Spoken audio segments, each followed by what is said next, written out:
I am now live, and feels a bit awkward. I'm not mic'd up, not got the normal professional setup because I am on location currently, as I was. I wasn't going to say last week, but I was off last week, so the week before.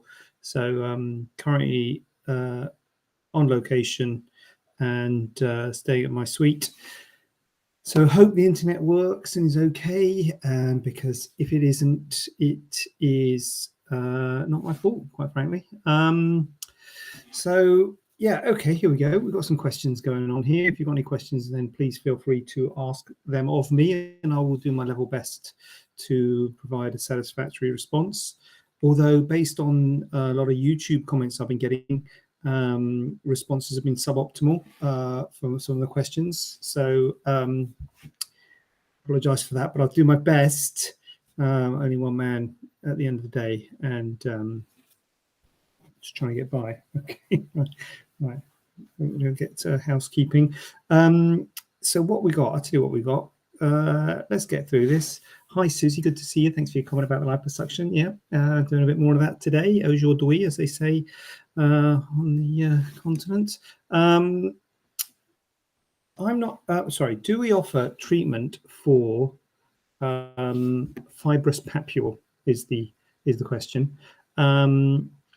Yeah, I mean, yeah, a fibrous papule. That's just like a fibrous lump. I'm assuming it's somewhere on the face, normally are. But yeah, I mean, plastic surgeons can remove any lump from anywhere, pretty much. I think that would be safe to say. Maybe on the eyeball. Maybe if you had a lump on your eyeball, you wouldn't. Anus.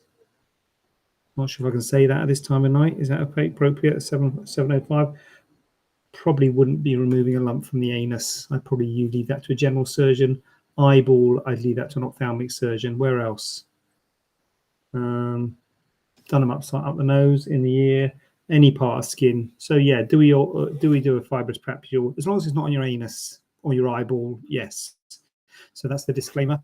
No anus or eyeballs, but the rest of your body, go for it. Absolutely. Kayla loves, how do you work out whether or not a patient will require an implant with a lift or not? That's a very common area that people reside in. Do I need an implant or a lift?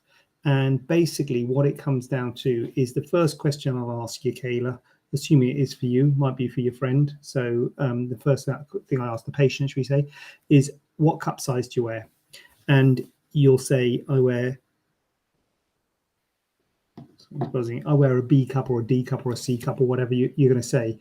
Now, whatever you say, then I'll say, what are you happy with that cup size? If you're happy with that cup size, and it's just a shape issue, I'm assuming if it's not a shape issue and you're happy with the cup size, what are you doing here? Get out. Okay, so there's got to be a problem. Assuming it's a problem. If it's a problem, it's either going to be size or shape. So if it's size, in that they're too small, then I think implants are good. If it's not size, so if the size is okay, if I'm wearing a D cup and I'm happy with being a D cup, it's just the shape I don't like, well, then I would say it's a lift. If it's size and shape, then it's a lifted implants. So if they're a bit droopy and they're a bit small, then it's a lift with implants. That's the simple answer to the question. There is a more complicated answer to the question, because one of the issues that you get when you do a lift is that they don't have sustained fullness in the upper pole, and sometimes people want the shape that's achieved with implants.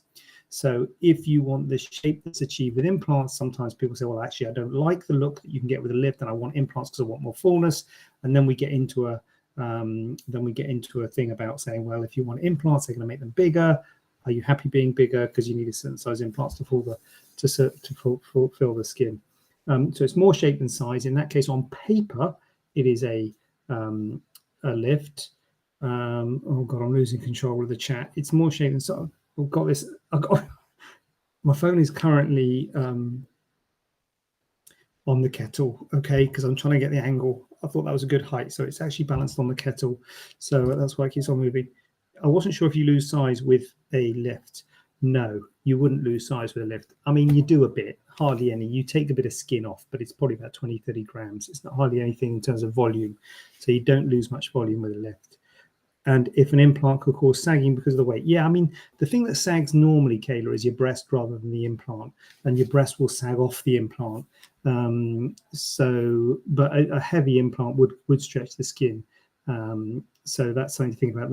There's a lot of problems with implants, to be honest with you. Rippling, feeling the edge, seeing the edge, going hard in the future.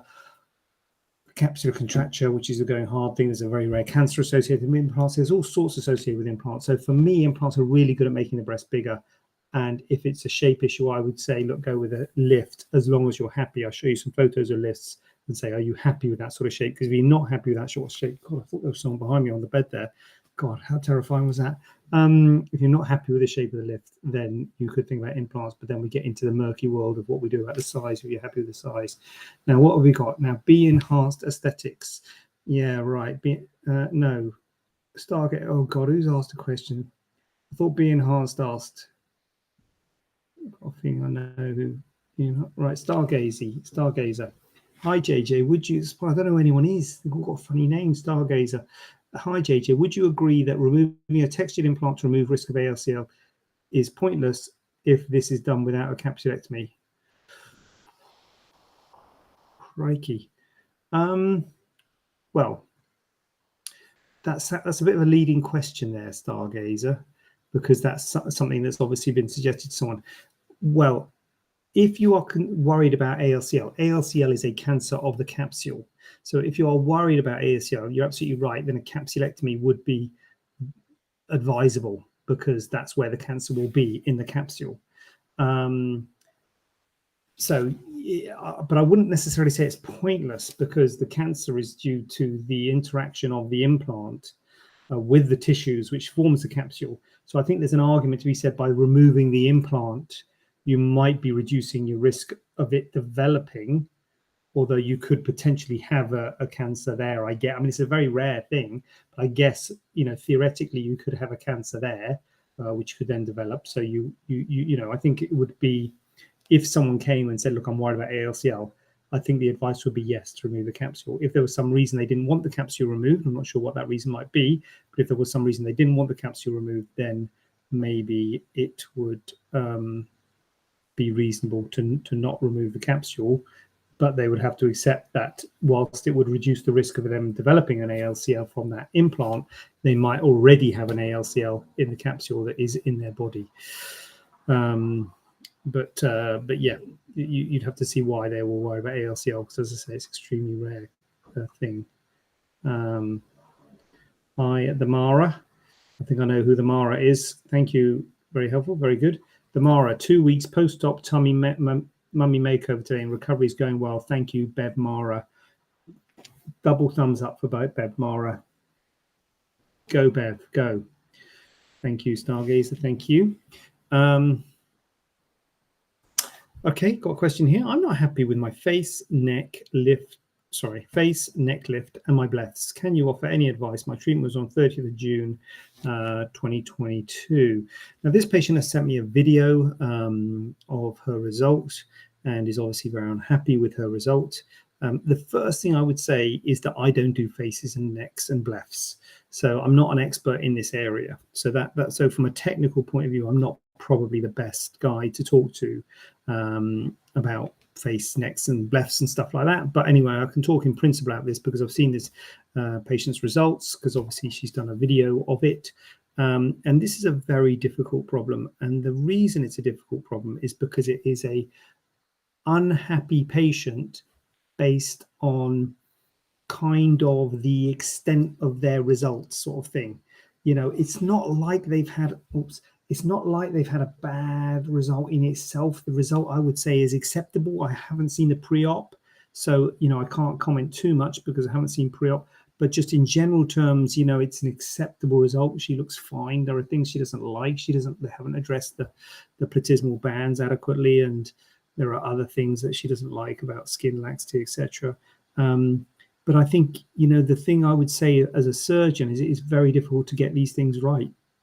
And you might say, well, when you pay your money and you've got to get it right.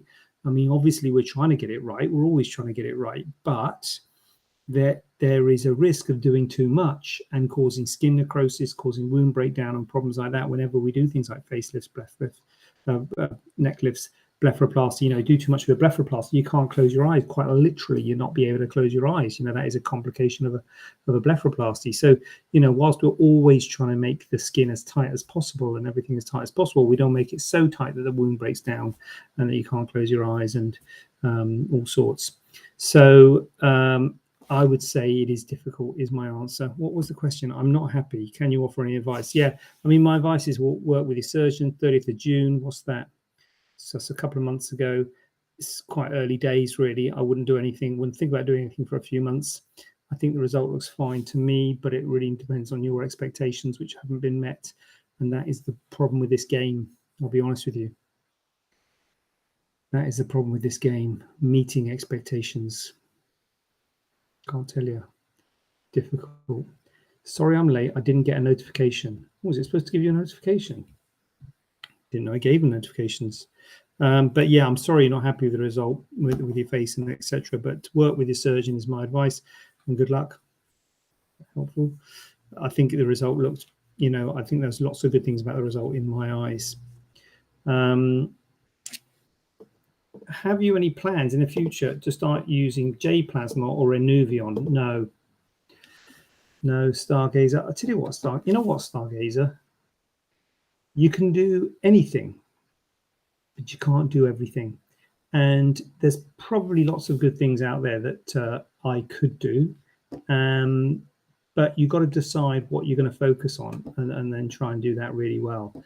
And, probably, my mind at the moment, before I get into non-surgical and stuff like that, I'm just trying to work on the surgical things, trying to build up the surgical practice. And, got other surgeons working with me.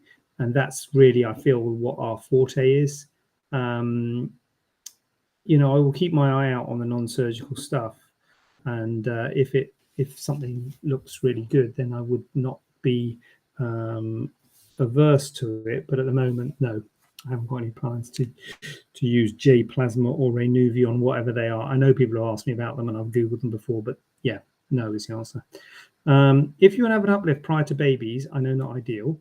What is the likelihood that the scarring will stretch and become very unsightly during pregnancy and breastfeeding?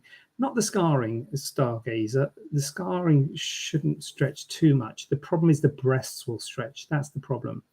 And the reason you're having an uplift in the first place is because the skin has been stretched by something, whether it be children or weight loss. But you've got too much skin on your breast. That's what a breast lift does. It tightens the skin. And so having another child and breastfeeding will stretch the skin again. Can I just say, thank God for Instagram, because I've got a feeling there is no one on Facebook. And I'm not exaggerating there. I'm not saying like there's a couple of people and they're dipping in and out and they're coming and going. Literally no one. I used to just do this on Facebook. This is in common parlance known as Facebook Live, my Facebook Live. But there is 0 on Facebook. And, I won't say double figures, but 6. Come on, you can't argue with 6, can you? A lot. Should we just say a lot? Several. Yeah, more than a few people on Instagram. So well done, Instagram. You're infinitely more engaged than Facebook. Hello. And YouTube. Anyway, yeah. So that's the problem. You might need another lift, or your lift you might stretch. Right, Lifeguard said, Sarah, you've asked to be in my live video. Do you want to be in my live video? I'll accept you if you want.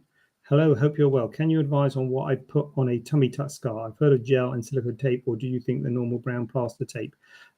I would say, so let me know, Lifeguard Sarah, if you want to be live with me, because I will be happy to accept you. But often that's, I think, an error when people press that button. I just go moisturizer and massage with a normal moisturizing cream for most tummy tuck scars. We've got moisturizer. We sell moisturizer at the clinic, but to be honest with you, any moisturizer that you use for your skin that you think is good, then use that. It's not so much the actual stuff; it's the massage So moisturize and massage the scars. This is after a few months, you know, after you usually start about 6 weeks. So make sure it's all healed. But once it's all healed, then we get massaging it. For most scars, that's all they need. Avoid the sun, drink plenty. That's all they need. I don't use the tape, the gel and the silicone tape. I don't use the brown plaster tape. I do use a brown plaster tape initially when I do surgery, particularly breast lifts and breast reductions, but I don't tape scars. I don't think that's going to have any benefit, and I think it can be a bit of a nuisance. So that's not something I do. The gel and the silicone tape is useful for hypertrophic scars, which are lumpy red scars, and most tummy tuck scars are not that, so they're not hypertrophic. However, if it is hypertrophic, then yes, silicone, I think, you know, most of the evidence for silicone is around hypertrophic scars, not so much for the sort of normal scars. Normal scars are usually red and a little bit thickened, but they're not hypertrophic, which is actually quite lumpy scars. So you don't normally need silicone for it. Not going to do any harm by silicone, but if you use silicone, you can't massage. You do one or the other, because if you massage, you'll just massage off the silicone. And silicone is quite expensive, and I would go with massage and moisturizing myself is my advice for most normal scars. Stargazer, you're not live on Facebook. What? Am I not?